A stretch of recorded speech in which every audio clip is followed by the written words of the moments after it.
We are unlimited. There are no chains that bind us. We are free. We are unlimited right now. Right now. Woo, that's good. And isn't it good to know we're free and unlimited on this Sunday following Easter? And we are truly still in the Holy Week. This time of moving, actually this whole Lenten time has been a time for us of letting go, of being conscious of the thought, the words we say with the no complaint bracelet. And as we've arrived last Sunday, knowing our Christ consciousness, we've stepped out of the tomb. But then, where does that leave us? Right here, right now. What's our life like? Filled with light, connecting with that perfect pattern, and yet, why isn't always easy? Mm-hmm. Why? I did all this work, now what? Exactly.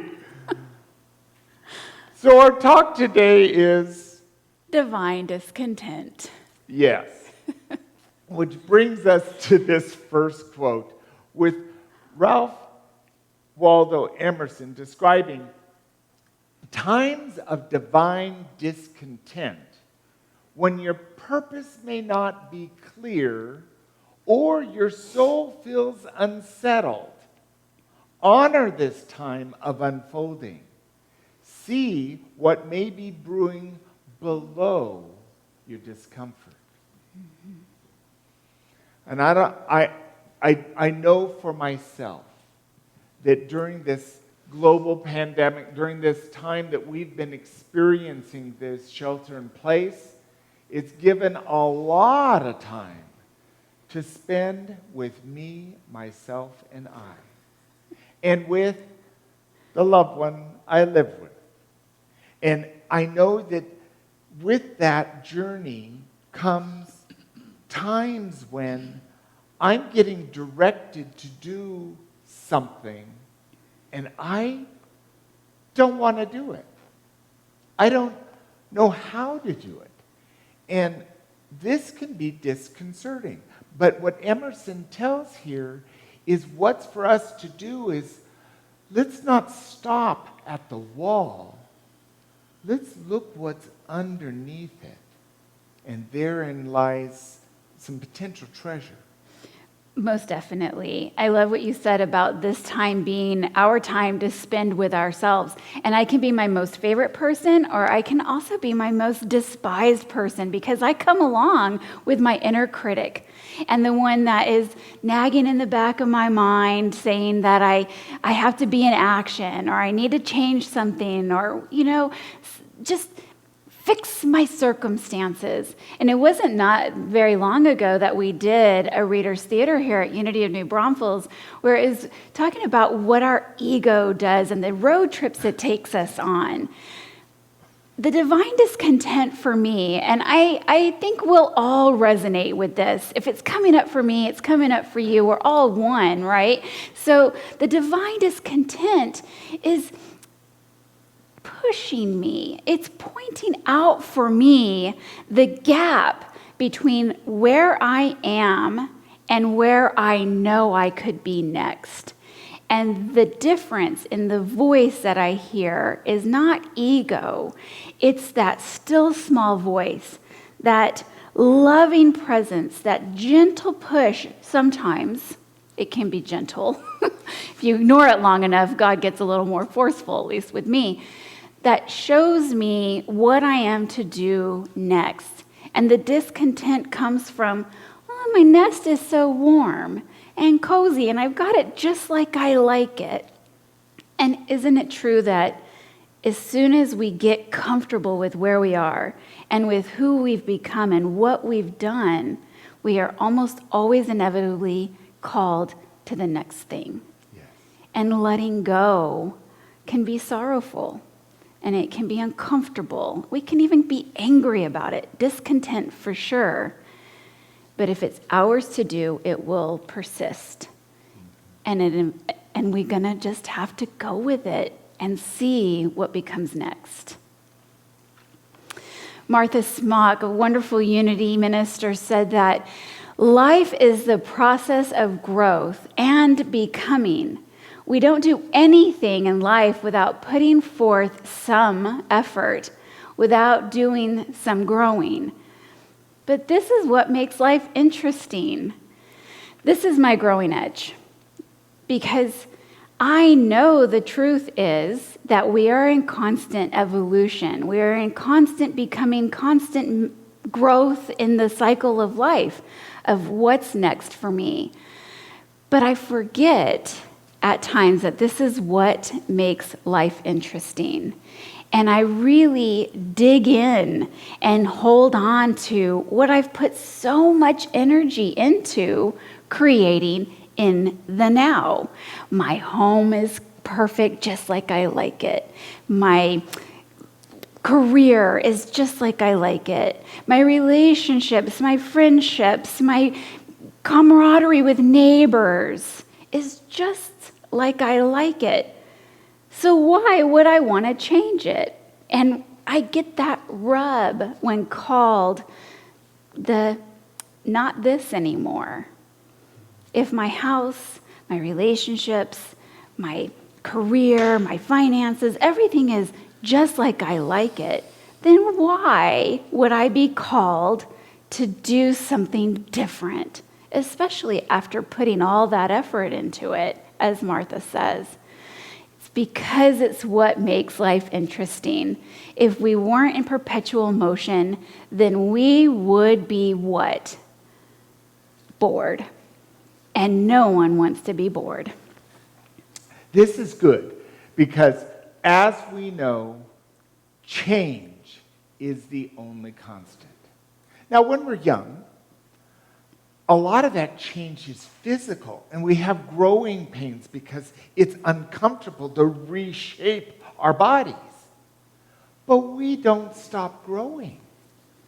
And the growth is often uncomfortable because we reshape our thought, we reshape our belief, we reshape our trust and faith in ourselves. And when we're trying something new, we don't know what the outcome's going to be. Mm-hmm. Just like in this COVID-19 experience, we do not know what the outcome will be. We know what we're experiencing right now, and it's a whole lot different than what we used to experience. So we, as a collective, as humanity, are experiencing divine discontent.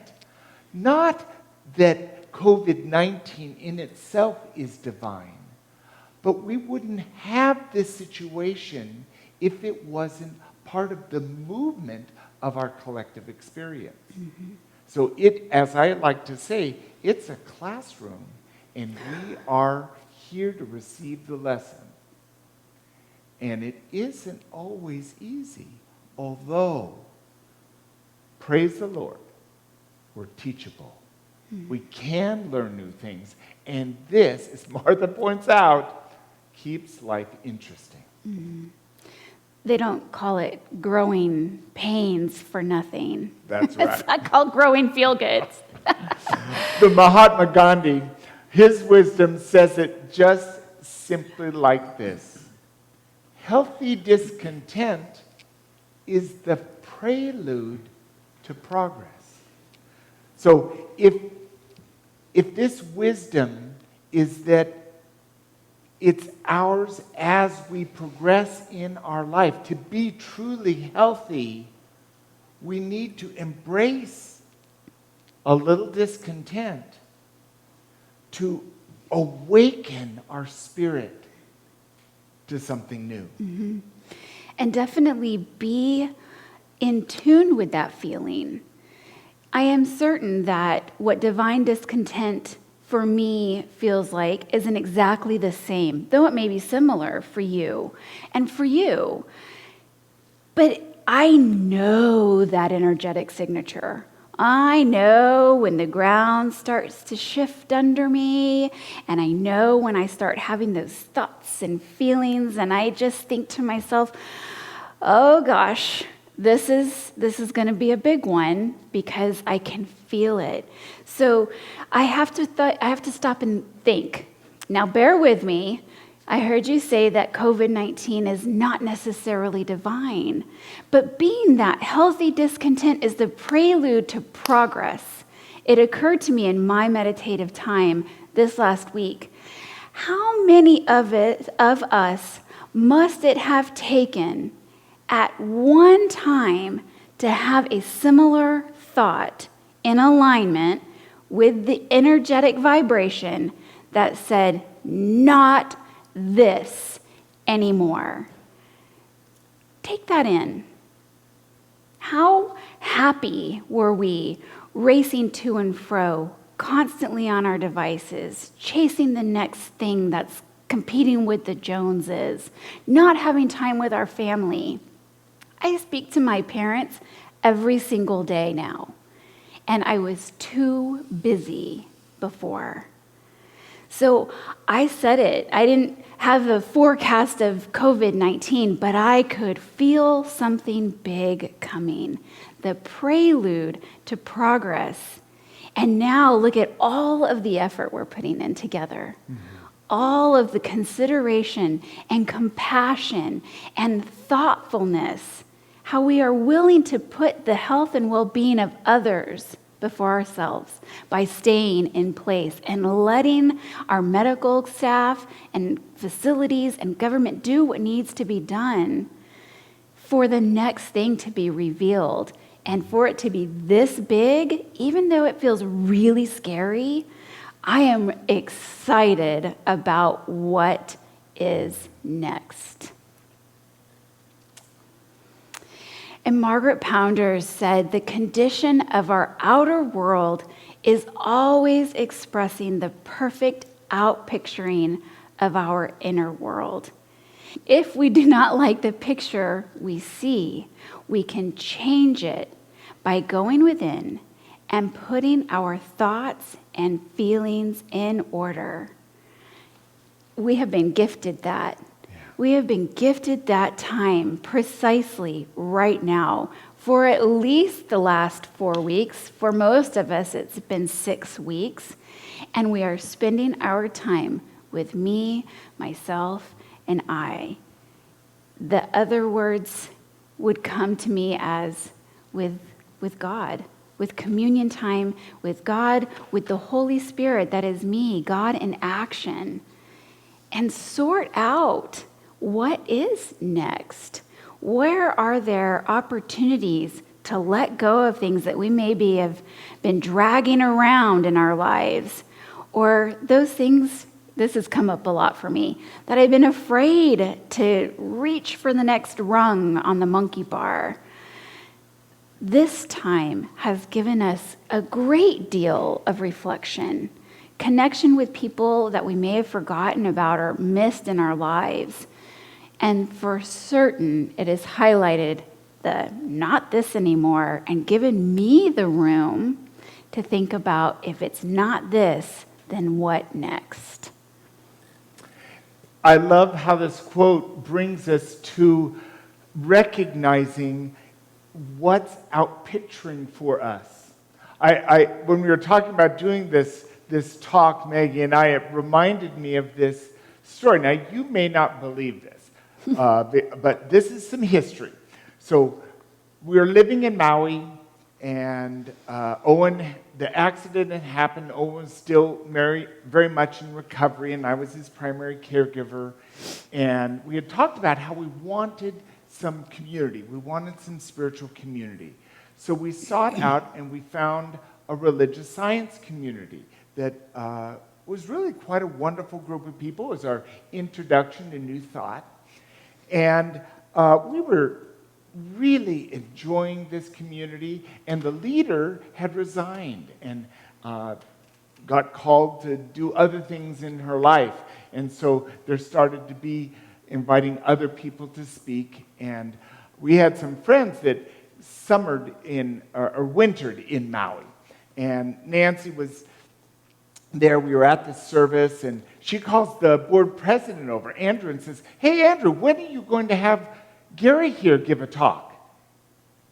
And everything in my being was screaming, "No! Nancy, what are you doing? Stop! Shut up!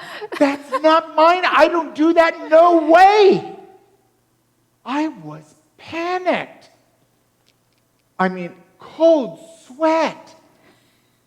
And he responded, asked me to talk. And I gave a talk. And it wasn't the end of the world. In fact, I found I kind of liked it and began a kind of new process for me. Little did I know that Nancy just getting that impulse, that call to draw me out into speaking would lead me into this role of being a minister. Now, back at that time, my answer was only no. Absolute no. And a whole lot of terror.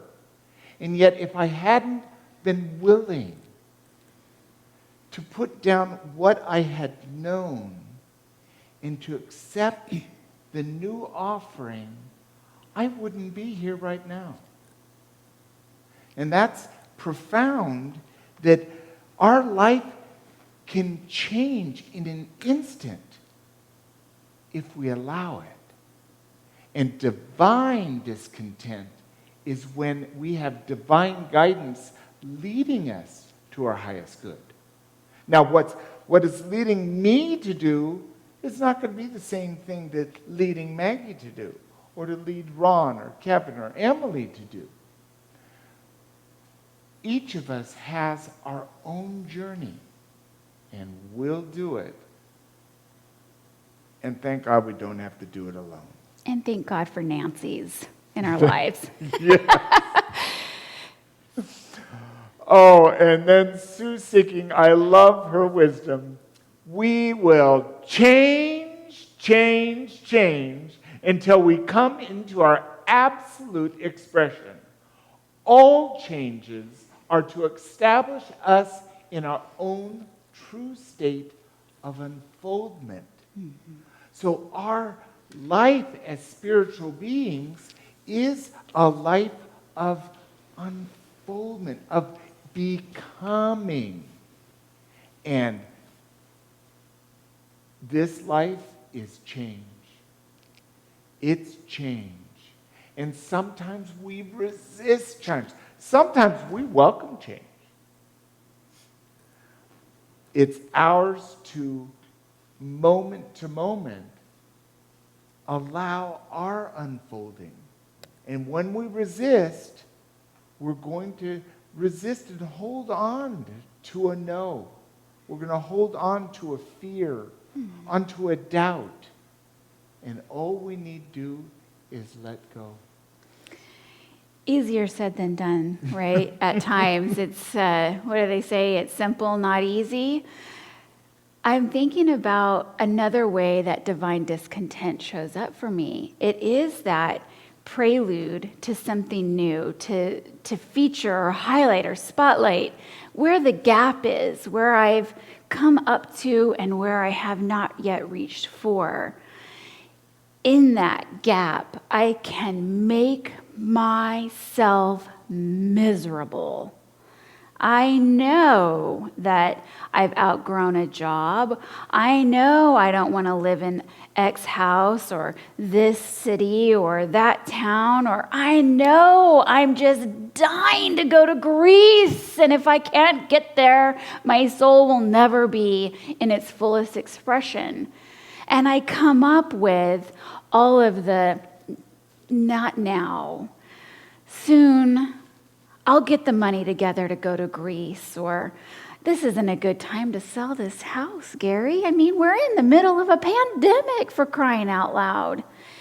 And I just look around that house This isn't really happening for me, by the way. But it's just like there's a crack and there's dirt and there's those counters I was going to always replace, and it's too big or it's too small or it costs too much. And that just makes me miserable. The peace for me comes in letting go. The peace comes for me in the reminder of the delicious delight that has yet to be revealed. And the ask for us, for me, is to live and breathe and have my being in faith, in knowing that God works as principle, God works as law, works for our highest good, the same for each one of us, no matter if we're aware of it or not, or working with the principle or not. God goes before us and expects our highest good.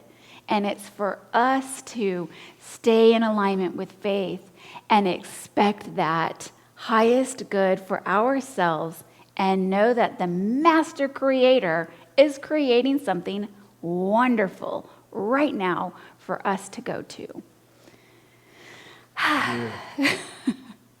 And Martha Smock says it beautifully, that we are happy as we know that we are growing and unfolding, that even the hard things we are learning, that in ways we sometimes do not understand, God is working in and through us to bless us and to use us to bless others. This says to me that if I won't do it for myself, will I do it for someone else?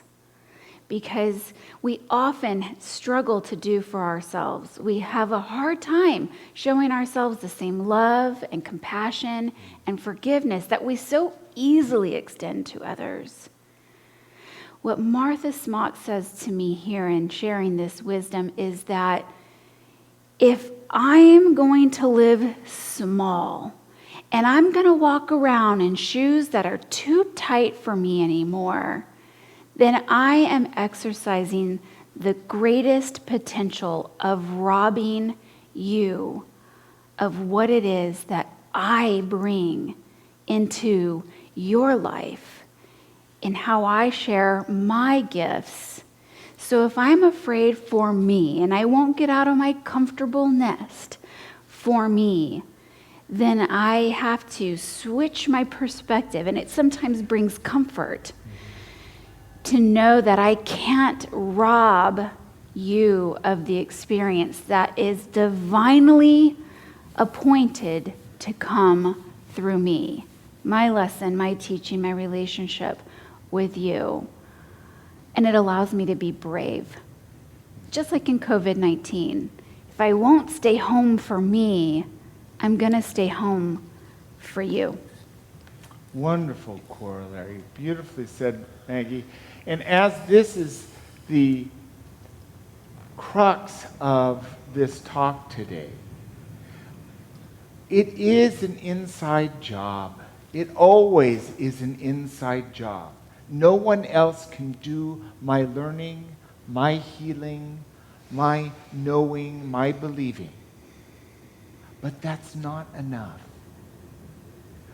And what this is pointing to, this experience we're having together, is it's not all going to get resolved with me just being happy with myself. It's a blessing to get satisfied, to be in wholeness, and even be a little sloppy, messy, and broken. And I can still be of service to you, to the community. And if right now that extent is not as graphic as we may have done it previous to shelter in place, but how well are we managing standing in line, 6 feet away from each person in line, holding everyone in prayer, holding everyone as these bright lights out doing what needs to be done. How willing are we to drive and allow the opportunity for others to change lanes?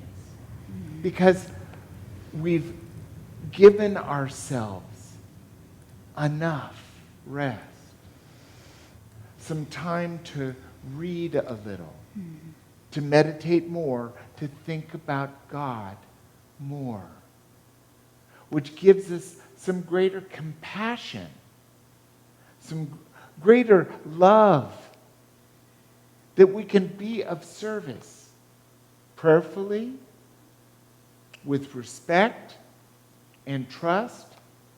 And if you don't know who to pray over, close your eyes and pray for all the healthcare workers, all the first responders who are courageously every day being of service. And any light we can shine toward them is light that will be used. We're not alone. And in this oneness, we can find our way to move through the challenge, move through the difficult time or the hard place, to bless ourselves and be a blessing to others. We're all in this together, and we will survive through this and become better because of it. Because we are great together. And there's nothing we can't achieve together. And this is the benefit of taking a moment and talking about divine discontent, to give us a little strength to walk through the fire. Because life will give us these challenges to grow through. But, it's such a blessing to not be alone. Thank you, Maggie. And thank you all. Let's take that into meditation now as the Unity Singers prepare us with some song.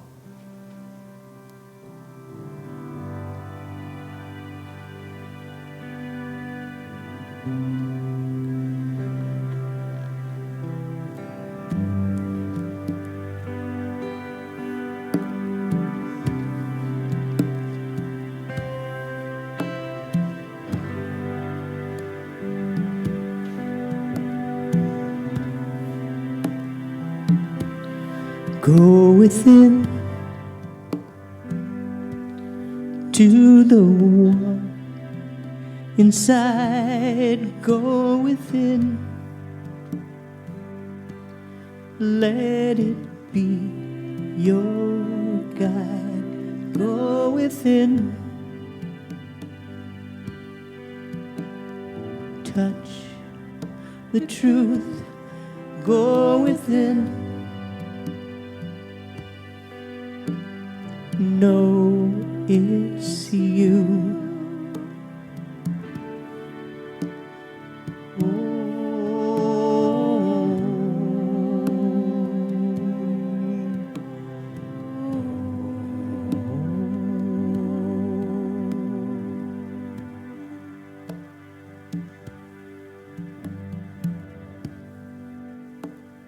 As we breathe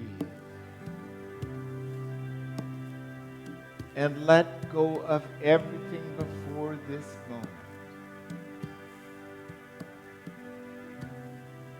we truly can find ourselves present. And as we also use that same word to acknowledge a gift, thank you for this present. Thank you for this gift of being.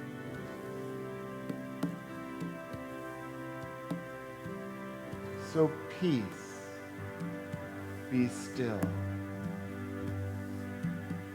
Allow yourself this moment to just be here now. And as we rest in this moment, we take a time in the silence.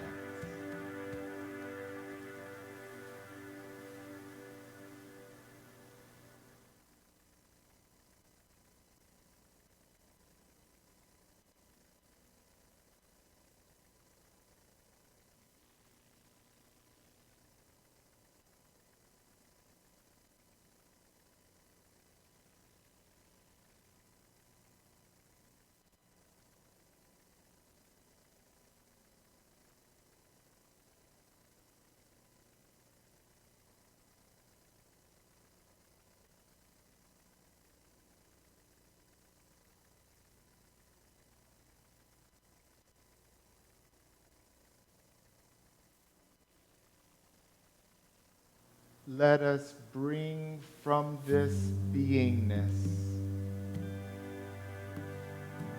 this moment within, the pause that allows us to embrace whatever comes today. Whoever we communicate with, whoever we commune with in prayer, let us do it with this peace, knowing we're blessed with the strength of being and always provided with what we need for whatever we need to do. And as we bring our awareness back into wherever we are right now, we might wiggle our fingers or wiggle our toes, or roll our head or shoulders. And when we're ready, we open our eyes. And then together we'll say this affirmation that goes with today's talk. My divine inner wisdom inspires me into full expression. And so it is. Step out on the water, release your faith. Every step is stronger. Step out on the water.